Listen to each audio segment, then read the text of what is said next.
So guys यो चाहिँ जयपुर राजस्थानमा हो। यसलाई चाहिँ हावा महल भनिन्छ। हावा महल चाहिँ किन भने यो सानसानो झालहरू भएको हुनाले यहाँबाट हावा पास हुन्छ भनेर गरेर छ। यो चाहिँ एउटा टुरिज्म भन्ने ठाउँ रहेछ है, एकदम राम्रो रहेछ। खुसी लाग्यो, घुम्न आउनु होला। ल हेर्नुहोस्, टुरिस्टहरू सबै त्यहाँबाट देश विदेशबाट सबैजना आउनु भएको छ। यस्तो राम्रो रहेछ ठाउँलाई हेर्नुहोस्, चारैतिर झालै झाल। अझ त भित्रको त तपाईँलाई कुरै नगरौँ, भित्रको त लुक्समा यस्तो दामी छ। ल हेर्नुहोस् न, गाडझाली पनि हावा आउनु सबै झाल चारै दिशालाई हेर्नुहोस् त। त्यही भएको हुनाले यसलाई हावा महल भन्दो रहेछ गाइज। ल हेर्नुहोस्, अस्ति माथि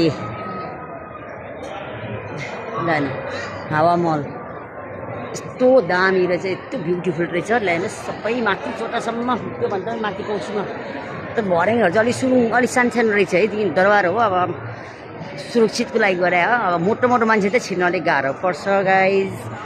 ल हेर्नुहोस्, अति राम्रो ठाउँ रहेछ, यो जयपुरपर्छ है।